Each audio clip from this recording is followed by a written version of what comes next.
De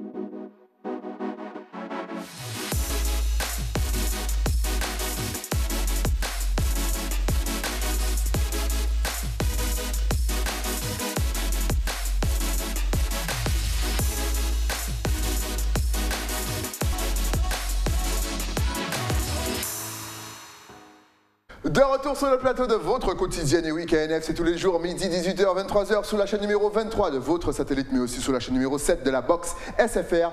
À 9h, nous sommes en radio 96, 101, 103.2. À midi, pour le plus grand plaisir de nos internautes, nous sommes en live Facebook, oui, sur le Facebook d'Éclair TV, bien sûr, à 13h, nous sommes déjà en replay. Bref, nous sommes partout afin de vous montrer, de vous parler des talents, les perles de la Guadeloupe. Et là, j'ai une chef qui représente notre culture, notre gastronomie et notre cuisine partout dans le monde, mais surtout en France. Oui, c'est important qu'ils connaissent un petit peu les plaisirs du soleil. Elle est avec moi sur le plateau de KNF. J'ai l'honneur de recevoir Béatrice Fabignon. Qu'a nous fait En bien. Ça me fait plaisir de te recevoir. Bonjour Saïli. Eh ben, ça me fait plaisir d'être là. Parce que tu es quelqu'un de déterminé, tu es quelqu'un de passionné.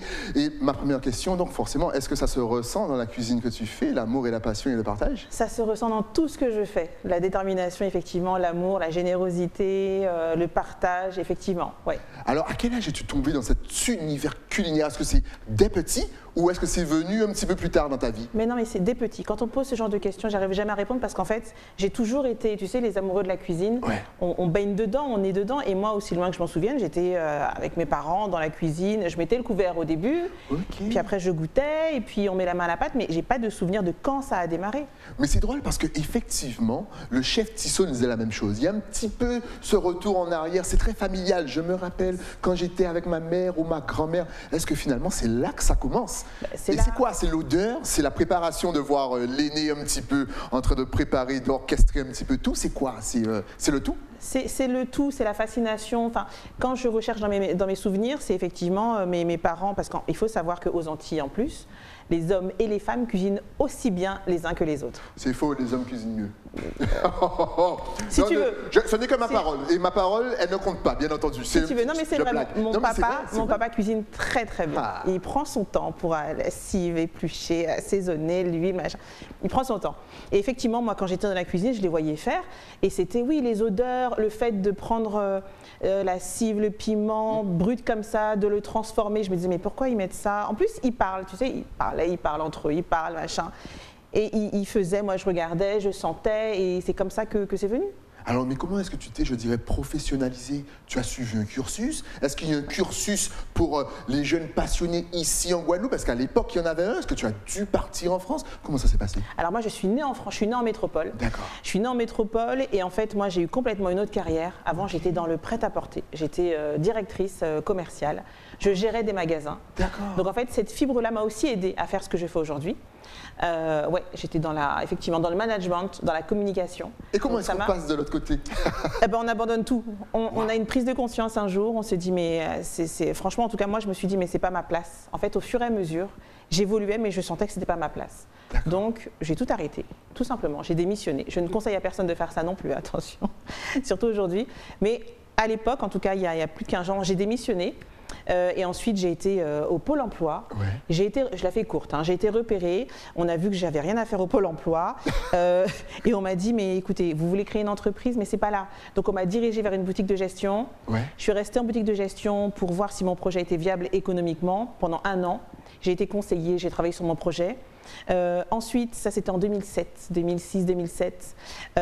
Ensuite, on m'a dit, bon écoute, tu crées ton entreprise ou alors tu continues. Tu peux intégrer, maintenant que tu as fait la boutique de gestion, une couveuse d'entreprise pour pouvoir commencer à travailler, facturer et puis travailler, quoi, faire sa clientèle. J'ai dit ok, banco pour la couveuse, puisque là j'avais le suivi de tout l'administratif qui se faisait, je n'avais pas à le faire. Ouais. Moi j'avais une comptable, j'avais un avocat, c'est très bien. Donc le terme couveuse prend bien son nom. Et ensuite, en 2009, le statut de l'autre entrepreneur s'est créé. Et on m'a dit, bah, écoute, il y a quelque chose qui s'est créé là, je pense que ça peut te correspondre. Et c'est en fait, voilà, effectivement, je ne le dis pas forcément souvent, mais effectivement, j'ai créé le statut du chef à domicile en 2009, quand le statut de l'auto-entrepreneur a été réalisé, a été lancé. Ok, donc c'est à toi qu'on doit ça? C'est un peu à moi qu'on doit ça, ouais. Voilà, les talents de la Guadeloupe, mesdames et messieurs. Et là, aujourd'hui, tu te retrouves un petit peu à promotionner notre cuisine, c'est bien ça, sur le territoire français? Je l'ai toujours fait. En fait, vrai mon travail, en fait, le chef à domicile, quand j'ai commencé, mon titre, que je garde toujours parce que c'est comme une Madeleine de Proust, c'est chef à domicile de la gastronomie créole. Ok. Et en fait, chef à domicile, je continue un peu, mais très vite, je me suis lancée dans le chef à domicile pour l'événementiel, donc les grandes entreprises, et ensuite à créer des événements. Donc en fait, c'est pas promouvoir que les Antilles, même si j'adore mon pays, c'est pas ça, c'est promouvoir toutes les cuisines créoles. Donc c'est Mayotte, la Guyane, la Polynésie, la Réunion, Guadeloupe, Martinique évidemment, mais c'est vraiment toute la cuisine créole. Et tu vas aussi piocher chez nos voisins anglophones? Tu peux aller chercher par exemple chez les Jamaïcains, chez les Barbadiens, les Trinidadiens? Mais absolument, là j'ai invité la chef Nyanda Pelletier-Charles qui est de la Dominique. Elle est là en ce moment-là en Guadeloupe. Excellent. Et elle est contente parce qu'on utilise les mêmes produits, mais pas de la même façon. Exact. Donc il y a une richesse, il y a un échange qui se fait. Et elle est très contente parce qu'elle découvre des choses qu'il n'y a pas chez elle. Ouais. Et elle se dit, mais effectivement, ça, on va pouvoir l'apporter et l'adapter à la Dominique. Et c'est ça qui est bien. Comment fait-on pour avoir les mêmes choses et ne pas forcément les utiliser de la même façon, sachant que nous sommes quand même voisins, nous sommes à 2 pas l'un de l'autre? Oui, mais ça c'est culturel. Par exemple, tu prends, je sais pas, tu prends le fruit à pain ou la banane.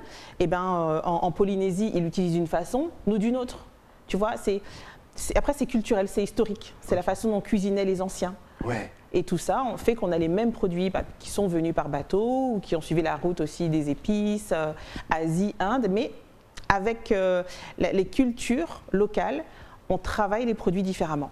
Ok, c'est passionnant. Mais justement, est-ce que c'est mon point de vue, mais j'ai l'impression justement que notre cuisine n'est pas à son, n'est pas réellement à sa place, qu'elle est un petit peu sous-estimée alors qu'elle est colorée, qu'on a des produits, encore une fois, de qualité, des chefs avec un savoir-faire hors du commun. Alors pourquoi, selon toi ?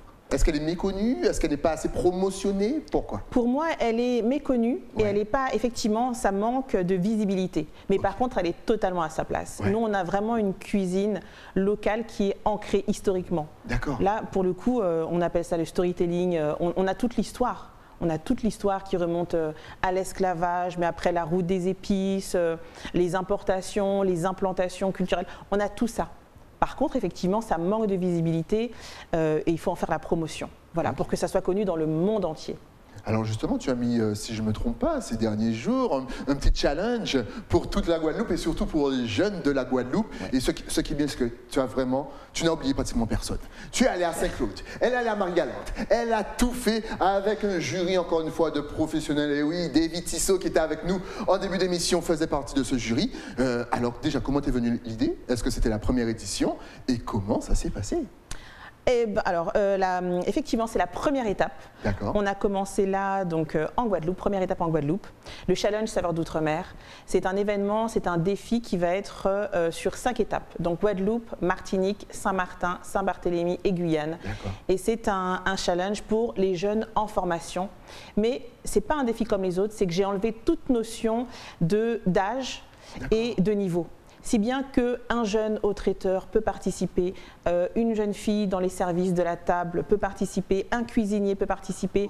Voilà, s'ils travaillent ensemble, s'ils sont dans le même lycée ou dans le même centre de formation, ils peuvent collaborer ensemble et s'inscrire à cet événement. Et ensuite, effectivement, j'ai créé une délégation pour ça. L'idée m'est venue en fait d'une couverture de magazine que j'ai faite grâce à Daniel Carmazol de Capmag qui m'a dit écoute Béatrice, ça fonctionne bien. Et on veut continuer avec un événement. Qu'est-ce que tu peux me proposer? J'ai dit, écoute, ça s'est monté en 2 mois, ça a été très rapide.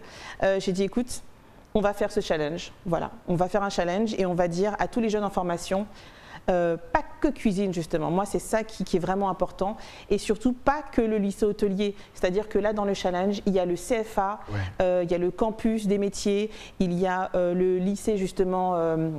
Bastarois Marie-Galante et il y a le RSMA. En fait, je veux à chaque fois faire de l'inclusion, mettre tout le monde pour que tout le monde puisse monter en compétences. Et est-ce que tu as été surprise justement par les créations de nos jeunes? Est-ce que franchement, il y a des choses auxquelles tu ne t'attendais même pas?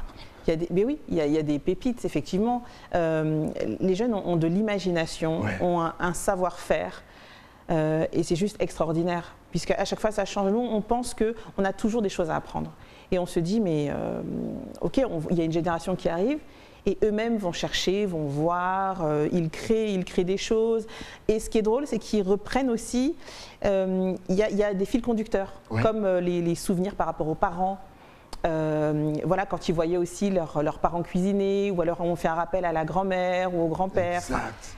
Il y a toujours cette petite filiation qui fait qu'on a toujours le retour à la racine, mais en même temps, ils ont leur propre création, leurs propres envies.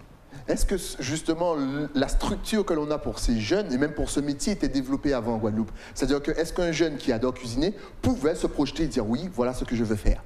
Est-ce que c'était possible ou est-ce que malheureusement non, pas assez de structure, pas assez d'encadrement, pas assez de possibilités? Est-ce que tu penses que les jeunes aujourd'hui arrivent vraiment à se dire ah ben demain je veux être chef et je peux devenir chef? À se projeter aujourd'hui, oui, ils le peuvent, oui, parce qu'on a les centres de formation qui sont là pour, donc ils sont totalement, oui, au contraire, et même ceux qui sont à Marie-Galante, ceux qui sont à la Désirade, ils peuvent. Après, effectivement, les distances font que c'est toujours difficile. Par exemple, le jeune qui est à la Désirade, effectivement, il va falloir qu'il quitte son île pour aller effectivement étudier au Gosier ou à Marie-Galante. C'est toujours ça en fait, c'est la mobilité. La difficulté dans toutes nos îles, c'est ça. Mais après, tous les centres de formation existent, il faut juste aussi s'intéresser. Les jeunes, il faut qu'ils comprennent qu'aujourd'hui, tout n'arrive pas non plus comme ça. Il faut qu'ils aillent chercher l'information. L'information, elle est là, les centres de formation sont présents, mais il faut qu'ils sortent un peu de leur zone de confort, de leurs habitudes, quand on est installé... On se repose sur ses lauriers, oui. Mais il faut sortir et il faut aller chercher l'information. Aujourd'hui, tout est là. Alors, si j'ai bien écouté la bande-annonce du film du Challenge, Saveurs Outre-mer, apparemment, il ne fallait pas rester dans sa zone de confort, il fallait créer. C'est bien ça, c'est-à-dire que les jeunes ne devaient pas forcément reproduire ce que maman, papa ou même voilà, des plats déjà connus. Il fallait qu'ils apportent leur touche, c'est bien ça? Mais oui, c'est toujours ce qu'on demande. L'idée, c'est vraiment de valoriser les jeunes dans cet événement et en même temps les produits locaux. C'est pour ça que j'ai enlevé toute notion de niveau. Je ne voulais pas forcément qu'ils appliquent vraiment ce qu'ils avaient appris. Moi, c'était aussi ce qu'ils avaient appris à la maison. Il y a des choses, par exemple... Oui, quand on fait un colombo, un ragoût de cochon, il y a des petites choses, des petites nuances, des petites saveurs que l'on ne sait qu'à la maison. Donc l'idée c'était ça et de mettre en avant effectivement leur imagination, quoi. Voilà, mais de valoriser les produits locaux. C'est fou, encore une fois, on voit en double écran, ça nous donne faim. C'est fou. Comment s'est passée une journée? Vas-y, je sens que tu avais envie de décrire ce petit plat. Non, alors oui, on va pas dévoiler les choses, mais Never. ça c'est génial. Ça c'est du Géromo que l'on voit. Donc effectivement, il y a un petit bouillon à l'intérieur, des bananes qui sont assaisonnées, mais juste la présentation, il y a un petit lit de sable aussi. C'est fantastique, ça c'était un dessert. C'était un dessert au Géromo. Wow, vous imaginez, on n'a même pas envie de le manger. Ça, on prend ça en photo et puis on met ça dans le congélo, on n'a pas envie de le manger. Mais comment se sont passés justement quelle était la journée type? C'est-à-dire que je pense que vous commenciez très tôt le matin, que justement le temps d'encadrer les jeunes, de faire les présentations, c'était du quoi? C'était du 8h, 18h, c'était du sans arrêt. Est-ce que les jeunes n'étaient pas fatigués? Est-ce que vous n'étiez pas fatigués? Mais en même temps avec la passion, on n'est jamais fatigué. Raconte-nous un petit peu comment ça s'est déroulé. Alors, de notre côté à nous, effectivement, on est sur la route tout le temps. Là, on y est, ça fait 6 jours, on continue et on va continuer. Donc, si tu veux, là, je ne peux pas te dire les horaires parce que c'est juste indécent, mais on est sur la route. J'ai vu un programme, les amis, c'est des fonctionnaires.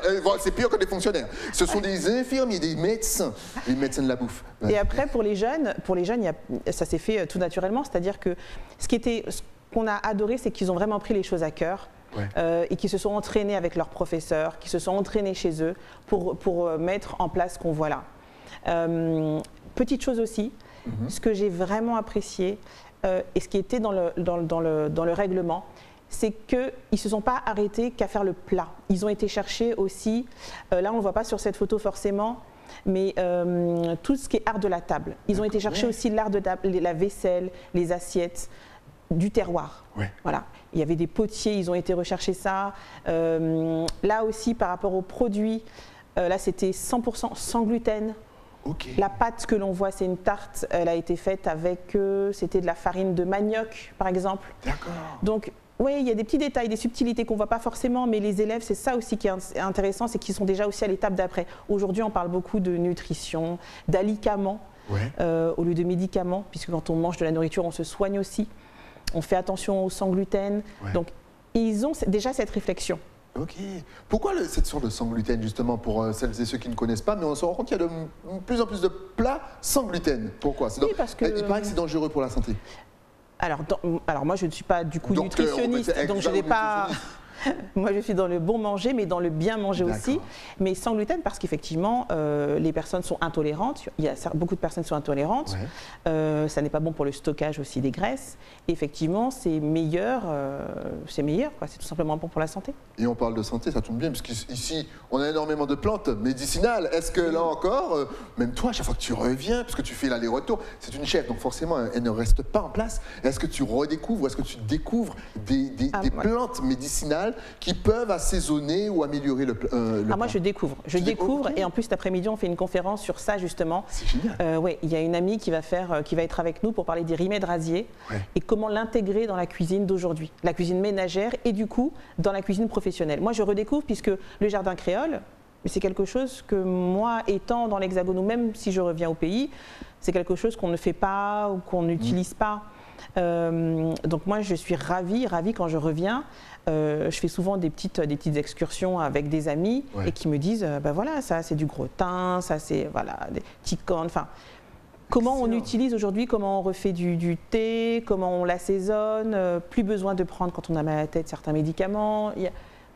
Et du coup, ça rentre dans la cuisine d'aujourd'hui. Excellent, elle a découvert aussi le Zebapic, les amis. Et depuis, elle prend plus de médicaments. C'est juste, est-ce qu'il y a un âge pour devenir chef? C'est-à-dire que si moi j'ai une passion, vas-y, je me réveille le matin, je me dis à 45 ans, ça y est, je veux devenir chef. Est-ce que je peux apprendre en 2-3 ans à bien cuisiner, à faire des plats visuellement qui sont aussi beaux que ce qu'on voit actuellement? Est-ce que c'est possible ou est-ce qu'il faut vraiment y être depuis très jeune? Non, mais non, c'est possible. J'en suis l'exemple type. Après, effectivement, je ne vais pas, en tout cas, c'est pas dans ma volonté de passer les concours du meilleur ouvrier de France, par exemple, comme Davy. Lui, c'est vraiment un sacerdoce. Il a grandi dedans. Il a commencé à 13 ans. Moi, j'ai pas du tout ce même parcours.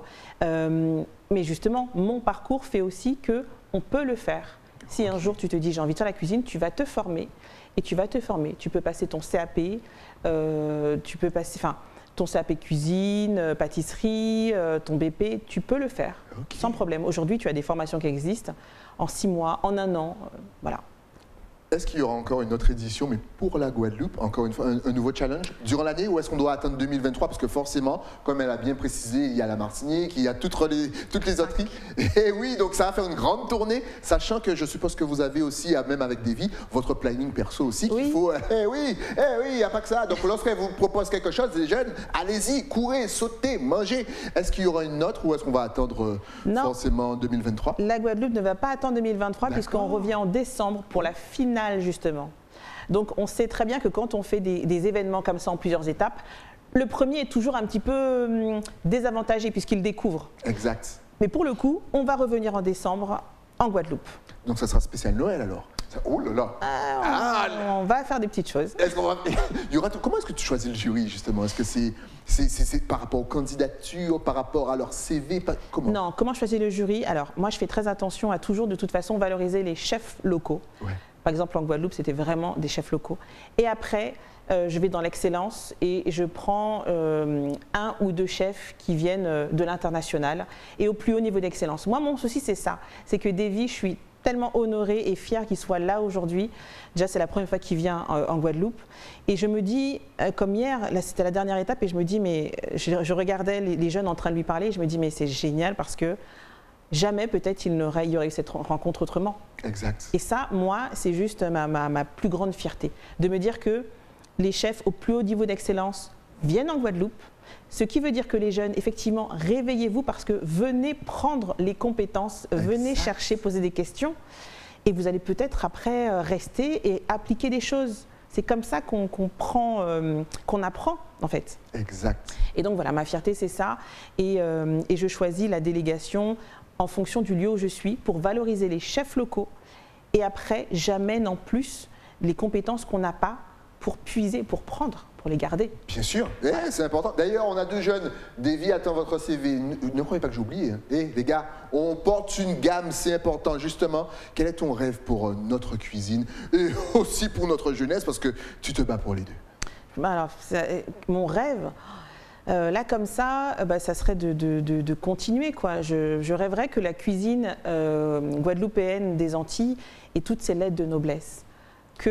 On en parle vraiment quand on fait des événements. Là, le chef Tissot, il est à l'international tout le temps. Ouais. Là, il a déjà dit qu'il allait piquer des petites choses. Exact. Comme quoi, c'est pour vous dire qu'on a d'excellents produits et qu'on soit plus à l'international.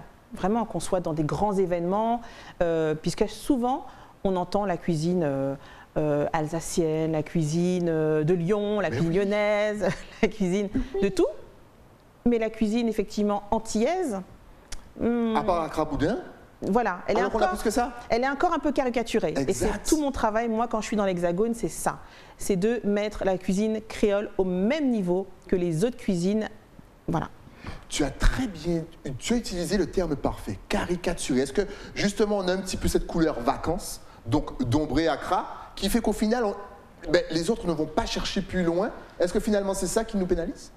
C'est ça qui nous pénalise, mais en même temps, c'est ce qui fait la richesse aussi, puisque les gens viennent sur nos territoires pour ça.